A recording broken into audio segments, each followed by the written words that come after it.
another episode of Hidden Stories Healed Now, where we bring solutions, we give you tips and tricks for all those things that we don't always talk about.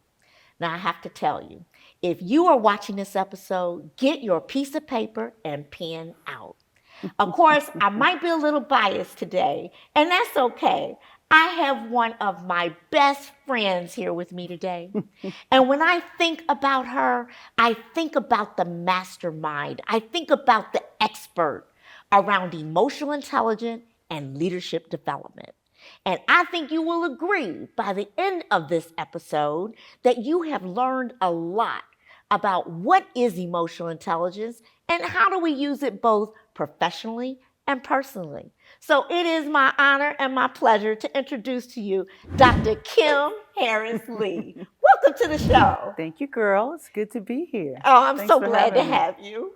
So we talk about emotional intelligence, okay? And I think, it's been a buzzword for a long time.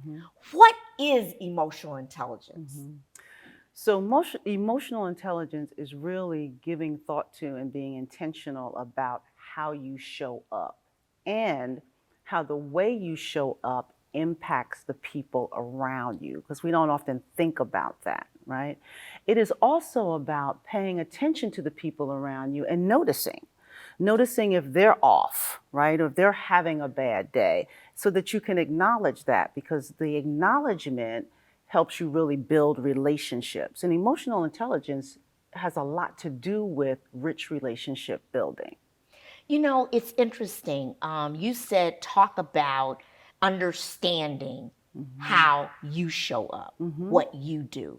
So are we a cause of what may transpire in that relationship? Could we be a cause? And how do we know that it's like you triggered this, you made this happen, that it was the way you showed up, not the way that you met them where they are? Well, here's the thing. Everybody contributes to a dynamic in a relationship, right? So there's not one person whose fault it is. We all contribute to the relationship. So I got a story. Okay. Can I share a story? Absolutely. All right. So my husband and I were out of town. We went to a funeral, and it was this 3-day thing. It was just a long trip. And we had folks come back to our hotel room, and they were talking and hanging out, and he was sharing some things with them, some of the work that he had done in his computer stuff, and I was just so exhausted. I'm thinking, like, I need these people to leave, and I need him to stop talking. Right? I was tired, and that's one of the things we don't really think about, how our energy level impacts the way we show up. And so I did something that really pissed my husband off. Okay. Really pissed him off. Okay. And I could tell that he was angry because he withdrew, right? Okay. And so that's the other thing. We got to notice how people respond to us, right? And so what I know about him is don't go in immediately, because he's not ready to talk about it. But he waited till we were on the way home in the car to share with me what he was feeling. And he did it at a level 12 in the car, right? So immediately, because of the work that I do, I'm thinking, do not react. Because if you react, you're going to react like he's somebody out in the street. And this is somebody you respect and somebody you love. And at the end of the day, what you did was wrong, Kim, right? So, I mean, and literally I'm having a conversation with myself in my head. That's what self-management is about. And I thought to myself, wow, I remember when I had an argument with my mother in the car, and this must be how she felt, because you can't go anywhere. You can't leave, right? And so I decided to just listen. I didn't ask a question.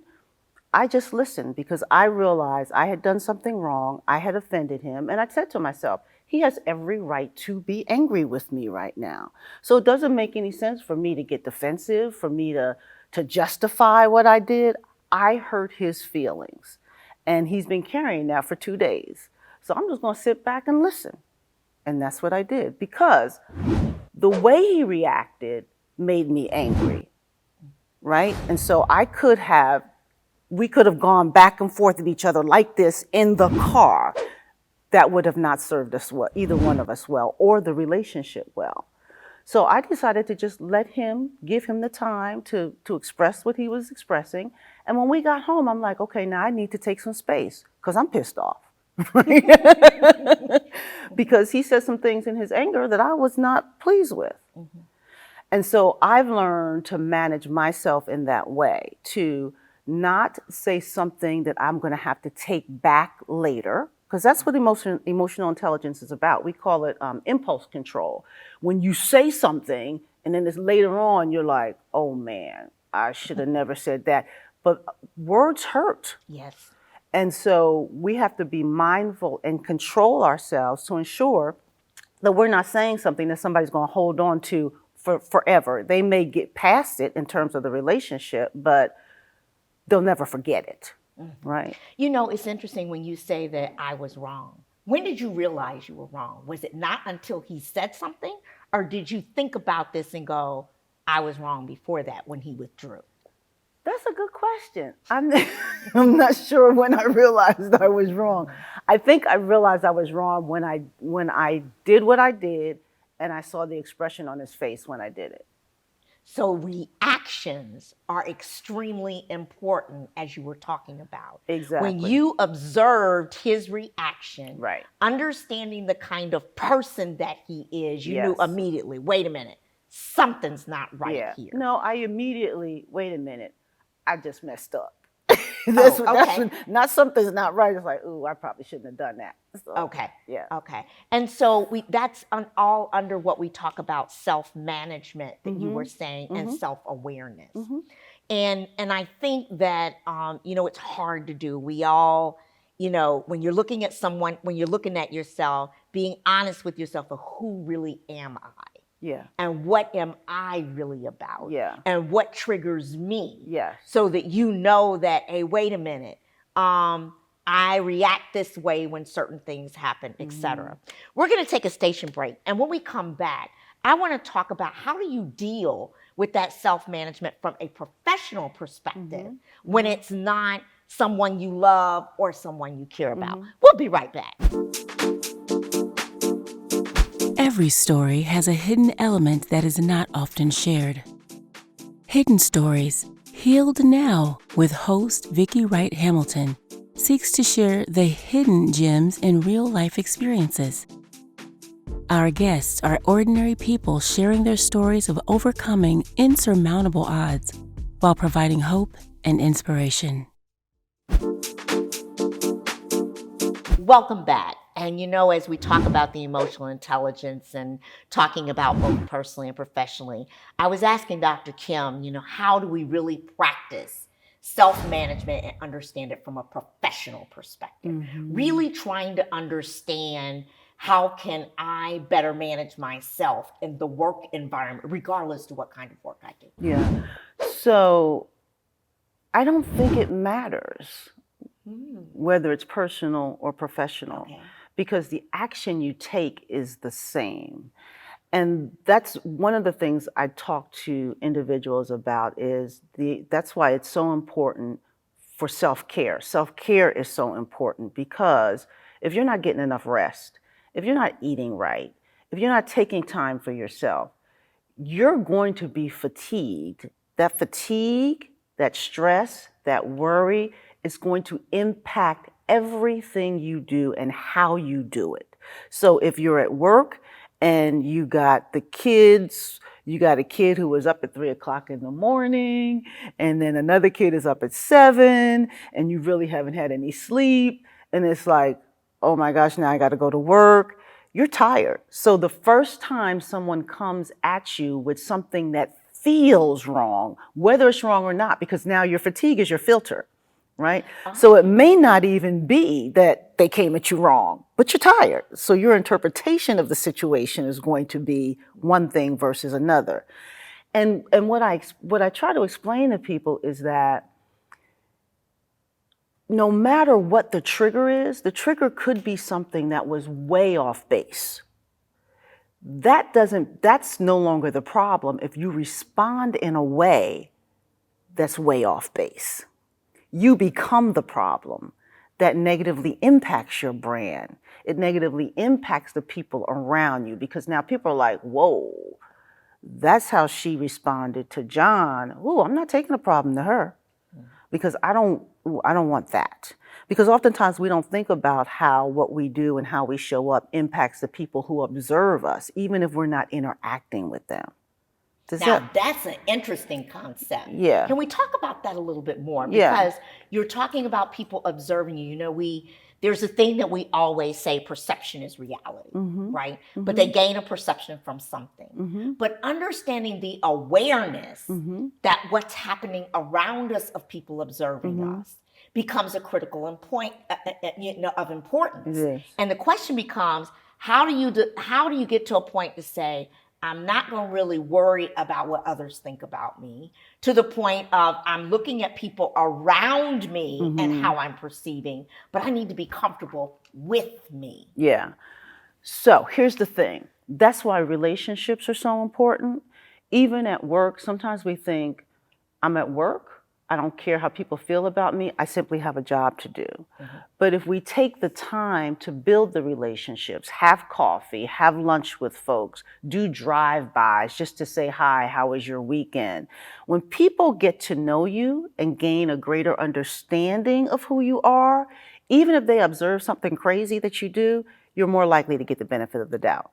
Right? But we always have to care about how people see us, particularly at work, because it's the perception that drives and determines our success in the workplace, right? Same thing in our personal relationships. It's how people experience us. It's the perception that we create based on how we show up that determines whether our spouse is going to stay married to us, right? Whether how our kids are going to feel about us. I mean, it doesn't, the environment doesn't matter. It's really about how do you manage yourself throughout your life? How do you want people to experience you? What's important to you in your interactions, your relationships with people? And I always ask that question, because I will ask, well, what do you value in your relationships? Well, I value trust and honesty and transparency and vulnerability. That's great. Do you give all of that?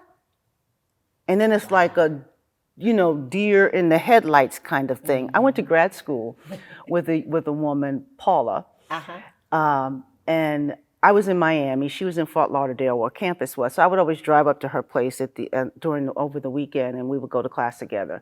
Well, over breakfast, every Saturday morning before we go to class, she would tell me all of the characteristics of the man she was going to marry, every characteristic he had to have. And every weekend, that list got longer and longer and longer and longer. So one Saturday morning, I looked at her and I said, Paulette, so I'm clear on what you need, but what are you bringing to the table? And she looked at me and she was like, I never thought about that. And that's not much different from how the rest of us are. We know what we want from other people, but we don't think about what they need from us. Wow. That's very powerful, because when you think about, we do often go through our desires, our likes, what we're looking for, why we're looking for them. And, we do, especially when you're single, you go, I want a man that's so-and-so, so-and-so. But to actually turn that mirror on yourself and say, well, I want that from them. How am I going to give that? Exactly. How am I showing up to them as well, in terms of making that happen? And even if I can add, even back at work, we know what we want from the person we report to, our leader, right? And I'm not getting this, and I'm not getting that, and I'm not getting, well, what are you giving your people? So you're having an experience with your boss that you're not happy with. What kind of experience are your people having with you from a leadership perspective? What kind of experience are your peers having with you, right? So it's all the same. It's So let's talk a little bit about the components of emotional intelligence in terms of how we can apply a few of those components. When we talk about empathy, we talk about awareness, so some of these components we don't spend as much emphasis on. I think everybody has heard lately about empathy because we keep talking about you need to empathize where people are, you need to empathize with what's going on, but there's so much more to emotional intelligence than just empathy. It's so much more to emotional intelligence than just being self-aware. Can you talk a little bit about that? Yes, so we'll look at kind of the bigger buckets because there's like 15 different sub-components to emotional intelligence. Okay. But if we look at the bigger buckets, one bucket is the internal stuff, self-perception, right? So that is the extent to which you're self-confident, the extent to which you are self-aware. And there's another one, but I can't remember it right now. Right. So there's the internal stuff, and that's the self-management piece, right?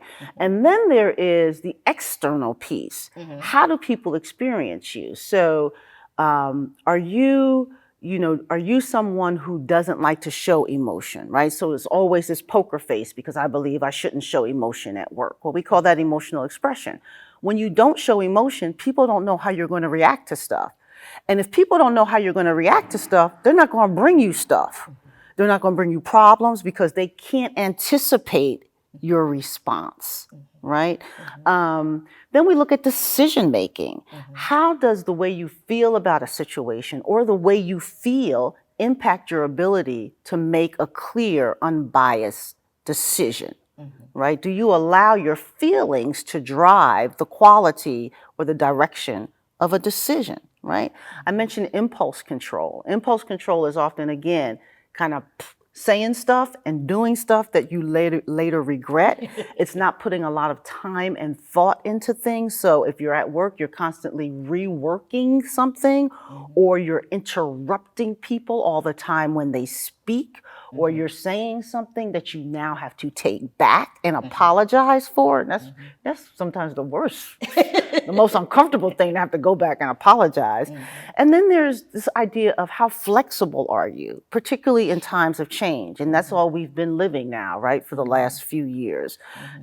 Can you go with the flow, or are you stuck so that no matter what's changing around you, you're digging your heels in? And what impact is that having on other people? I really appreciate this of understanding. We're going to take a station break, and we come back. I want to ask you a little bit about personality traits and how that works. We'll be right back. Every story has a hidden element that is not often shared. Hidden Stories, Healed Now, with host Vicki Wright Hamilton, seeks to share the hidden gems in real-life experiences. Our guests are ordinary people sharing their stories of overcoming insurmountable odds while providing hope and inspiration. Welcome back. I know that you will agree with me. There have been lots of tips and tricks that have been given from Dr. Kim. And one of the things I want to talk about is a little bit between what we taught between extroverts and introverts. From an introvert perspective, we're talking about building relationships. We're talking about whether it was coffee, whether it was a drive-by, etc. How do I deal with that when I'm not comfortable? I'm an introvert. I like to be by myself. I'm not really comfortable doing that. How do I overcome those things to build a better emotional intelligence if that's not who I am? Yeah. So, and I get that a lot. People say, "Well, I'm an introvert, Dr. Kim. I'm not comfortable doing that." And so, if we're talking about work, one of the things that I suggest to introverts is that you surround yourself with things that are conversation starters, right? So if you're in an office or a cube or wherever, bring some family pictures or pictures of you on vacation that people will ask you about, and you have an opportunity to share that experience with them. if you're in the workplace and you're out and about, wear an accent piece, whether it's a tie or a necklace or something that someone will comment on, and that will kind of open up the door of conversation, right? And so it's not, for introverts, you don't have to start the conversation. You can do things to generate a conversation without saying a word. Okay. Does that make sense? Yes, it does. Yeah. It does. So then you talked about one of the things with the, understanding that I may interrupt people. And as extroverts, I'm an extrovert, we have to work really, really hard at not taking over the conversation, not because we don't believe or we don't want to hear. It's because we're so excited and we want to share.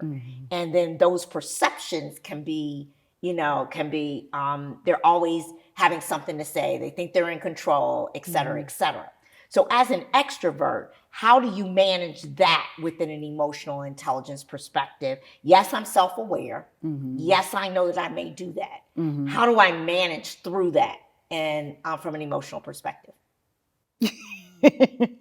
I'm laughing because if you're self-aware and if you know you're doing it, just don't do it. Okay, so that's the first thing. The second thing might be, though, because I think I'm a closet introvert, but most people think I'm an extrovert because of how I show up. But I take notes, right? Because some of it is because I'm excited and I might interrupt, but some of it is because I'm afraid I might forget, right? So I just jot down things, and then when you jot down things, it gives you an opportunity to listen to the conversation. And so particularly if you're at work, there may not be a need for you to say anything because someone else has already said it, or you can listen and just add to it, right? You know what I'm saying? But to control the need to get the information out, write it down. And then manage yourself. And that's easier said than done. I mean, we talk about managers. It's like, I know I'm not supposed to do this, but it's very difficult to do this. Okay. And trying to learn how to So manage that. count to 10. See, these are the kinds of count tips to we're 10. talking about. Breathe, right? Take a few deep breaths. And that's self-management. Counting to 10, taking some deep breaths. Yes. In terms of moving forward. So we're getting ready to, let's see if we have a question from the audience. They'll be up in just a moment. Hello. My name is Tia. And the question that I have is, many of us have been taught to keep your personal life separate from your work life. And so when you're in the workplace, oftentimes people will engage and have conversations with one another, talking about their personal lives. But when you're taught to keep that separate, especially when it comes to cultural differences, how do you practice emotional intelligence and make sure that your colleagues know who you are without, taking the blinders off of who you are, but you want to protect yourself? So Tia, here's the deal. They're not going to know who you are if you don't share that with them. And I often say that the way we're socialized by our parents, it serves us to a point, right?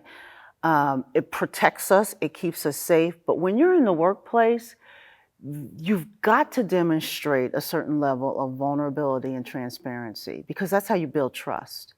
If we are not sharing more of ourselves with our coworkers and the people around us, they're wondering what we're hiding.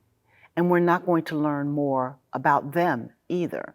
And the best way to facilitate collaboration and innovation in the workplace, quality relationships, is to share who we are. Now, you get to set the boundaries for that, right? You get to decide, I'm going to share this and I'm not going to share that, right? So that's not to say you come in and I had an argument with my husband this morning on my way out, but you decide, what do you want to share?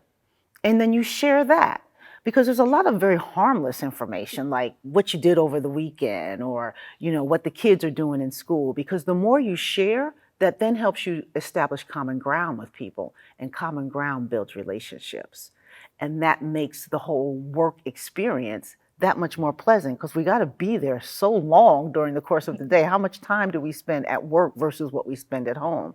Why not make it comfortable? Why not create an ease in it by just showing up your most authentic self and sharing that with the people around you? Thank you. Thank you so much for that, Dr. Kim. I would like to ask you, if you could share with the audience, if I'm just now beginning to understand or learn about emotional intelligence, can you give them 2 top tips that they should do to begin that process? Yeah, I would say the first thing is to pay attention to how people respond to you when you're interacting with them.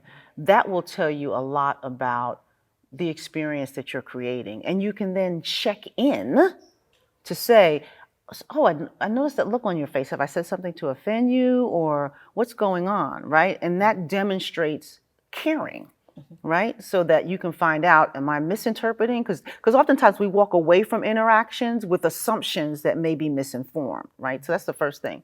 The second thing I would say is to ask for feedback, right? Ask people, tell me how you experience me. When you walk away from an interaction with me, how are you feeling? How do I make you feel? And you're likely to learn some things that you didn't know and be grateful for. And people who have the courage to tell you the truth are the people who really care about you and the relationship. You know, I couldn't end it on a better note. I think those are great things to help our audience begin to understand and utilize the power of emotional intelligence. Can you join me in thanking my guests today? Again, thank you so much for joining us on another session of Hidden Stories Healed Now, where we provide all of the things that we can to help to make things easier for you. See you next time.